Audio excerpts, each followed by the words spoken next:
乌斯。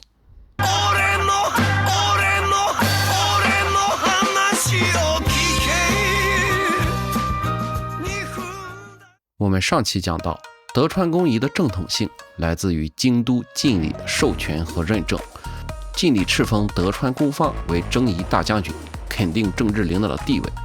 同时授予一二品的高阶官位来进行管理天下的委任。然而，这种依赖晋理授权的正统性是脆弱的，很容易受到崛起势力的挑战。没有实权的天皇也想拨乱反正，因此德川公仪想要天下武家各按其位，埋头搞生产，不武装上访，不生事端，实现天下静谧的和谐社会。在以德川公方为核心的秩序之下，首先就要保证各方都有韭菜可以收割。全国蛋糕总数3000万，德川公仪直辖的御领以及下属旗一本和御家人的知行地就占了1/4，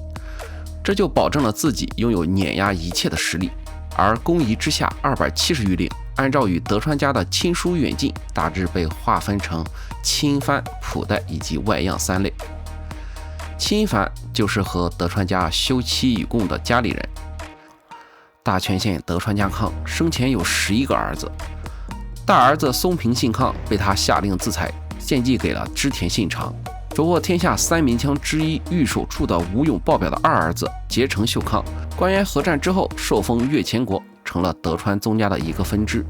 三儿子德川秀忠则继承了德川公方之位，也就是2代将军。除去其他早夭的，还有3个儿子。自己最小的11子和自己的孙子岁数一般大。从封建帝王到当代独裁者，除了担心别人质疑自己的正统性之外，最头疼的就是继承人的问题。既担心无人来继承，又害怕一堆熊孩子来抢。而德川家康担心自己的儿子不如自己争气，为了防止宗家子嗣断绝，还贴心创立了名为大奥的生育管理机构。不知道是不是又担心自己的子孙不近女色，又安排领尾张的9子德川义直，领继仪的10子德川赖宣成为备胎继承人。如果德川宗家子嗣断绝，德川公方继承人就从尾张和继仪的家主中挑选。3代将军德川家光又抬升自己的小叔叔的家格，让他同样拥有了备胎继承的资格。这个小叔叔也就是家康11子领水户的德川赖房，与尾张、继仪合称御3家。毕竟前2家那都是自己父辈的安排，和自己一起光屁股长大的水户小叔叔才是自己人。亲藩大名数量最少，但是质量很高。领国不仅地方经济富庶，而且位置多在交通要塞，为德川公方扼守着通往江户的战略要地。毕竟皮之不存，毛将焉附，维护江户的安全还是得靠自家人，那肯定是要给予足够的实力。像是家康第9子领的尾张，就是位于连接关东与近畿之间的中部咽喉要地名古屋，蛋糕多达60余万。然而为德川公方保驾护航的亲藩大名，在中央政府中并没有被委以重任，就怕2代3代的叔叔伯伯们仗着长辈身份，靠死指南针，天天为后辈公方胡乱指明方向。而让人意外的是，在关原合战中站错了队后来屈服的外样，同样享受国家老干部的超规格待遇。虽然他们的领地都远离江户中心地带，像是在关原合战中两边押宝的加贺前田市，蛋糕超过100万。如今石川县的金泽市还会举行100万蛋祭，来纪念当年的豪门荣耀以及繁华之盛。德川公方对于要求进步的外样大名丝毫不吝啬，对于像是萨摩岛津氏那样带头参勤交代，让琉球成为藩属，表现积极的，还会给予奖励性的追封。萨摩岛津氏的蛋糕实际高达90余万，只要不寄予中央权力，能用钱解决的事情都不算事儿。而与之形成鲜明对比的，就是在关原合战之前就已经追随德川家康打天下定江山的普代。普代大名的数量占到大名总数的1半以上，马上打天下靠他们，下马治天下同样需要普代大名继续发光发热。然而既有功劳也有苦劳的普代大名的蛋糕普遍较少，超过10万担的寥寥无几，能达到30万担的只有锦衣氏一家。对于当权者来说，能够允许普代担任老中这类政府最高职位，参与到中央最高决策中来，就是最大的优待。亲藩和外样大名蛋糕再多，那不也得在中央权力面前俯首帖耳？宁赠外人不与家奴的政治逻辑在于，比起远在天边的外央大名，时时刻刻围绕在身边的近臣才是最直接的危险。既然被授予中央决策权，那么对于德川攻方来讲，那就不能让对方有可以对抗的实力，必须可以轻易拿捏他们。毕竟分享并不是目的，保证自己的权利不受侵染才是根本。权者无路，路者无权，这是经过安土桃山领导人更替、丰臣五大佬火并，最后赢家的德川家康总结出来的宝贵经验。然而前几代德川攻方对外央大名还抱持着猜忌，顾及着与亲藩大名的家人情分，更不忘与普代大名激起燃烧的革命友谊。可后辈继承人面对利益盘根交错的政局形势，为了保证自身的权力稳固，就会产生独裁的迫切需求，自然就要将权者无路，路者无权的原则进行更加深入的贯彻。毕竟政治权力斗争，谁管你身份是亲戚还是朋友，是昔日的战友还是敌人，只有利益的同盟。所以刚刚上位的德川攻方就得扶持一批更好拿捏的新势力，来打压普代大名中的实力大名，也就是那些倚老卖老的老家臣团派。像是从5代将军德川纲吉一直到10代将军德川家治，就扶植普代大名中势力弱小的小大名，或者是没有什么政治根基的近世小姓作为御用人，让本来只是负责给老中传话的御用人成为中央政府的最高职位，凌驾在团派老中之上，让团派用以掣肘攻方的老中合议形同虚设。实际上，即使在老中的任命上，稍有实力的普代大名也渐渐被排除在外，甚至出现过外样小大名担任老中的例子。可人心就是拥有足够的实力，就想去支配政治权力，一旦尝到权力的滋味，就想要更大的权力。面对独裁的德川攻方，无论是普代、亲藩和外央大名，越是拥有实力，就越想要争取在中央决策中的发言权。处于劣势的一方，唯一的机会就是拥护符合自己利益的继承人上位，来重塑朝纲。就连那些不得干预表里政治的大奥里的女人们，也想要个愿意给自己的高级私人定制来买单的攻方。所以最后权力斗争的焦点就聚集到了德川公仪的继承人的问题上。7代将军德川家继5岁继位，8岁夭折，香喷喷的大奥还没来得及使劲儿，德川宗家自此绝嗣。亲藩御三家作为德川宗家的备胎继承就派上了用场，普代团派也终于等到了机会。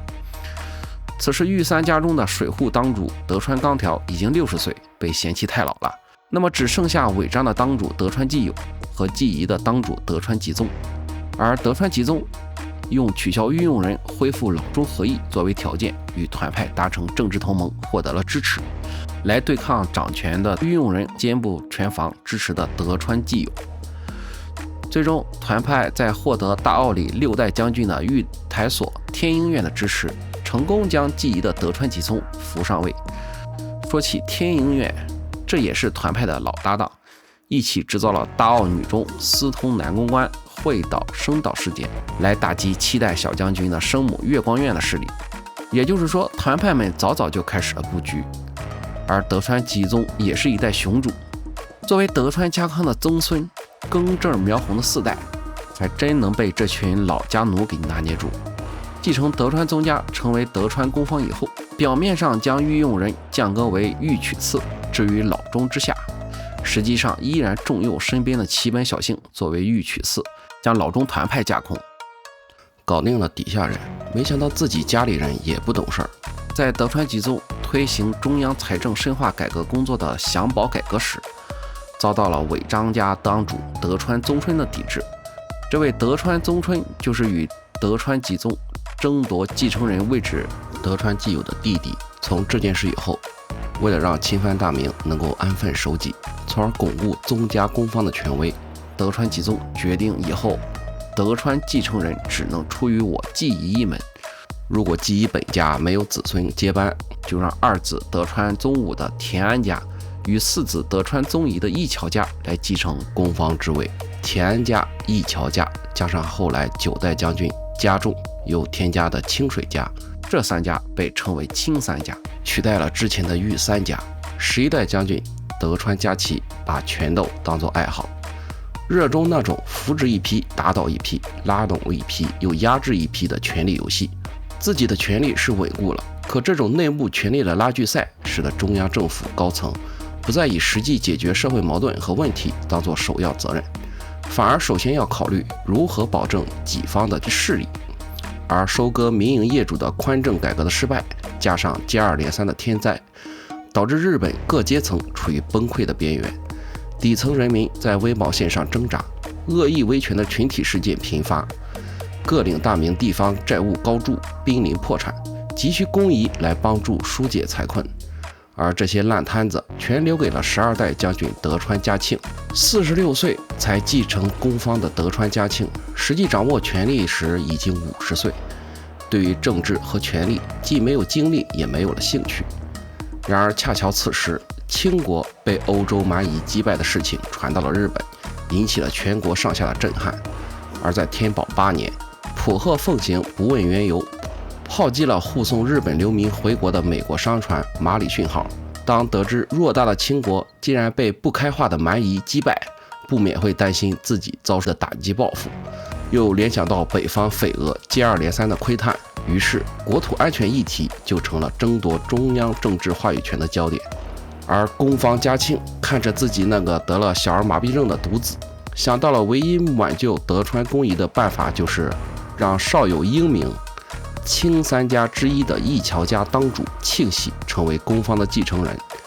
虽然最后经过老中阿部正弘的说服教育，德川家庆以稳定压倒一切而放弃了更换继承人的想法，可这打开了对于中央权力饥渴已久的雄藩大名夺权的思路和机会。庆喜虽然是清三家中义桥家的当主，但是他的生父却是御三家水户的当主德川齐昭。德川齐昭因为性格刚烈，脾气火爆又大嘴巴，被人称为烈猴，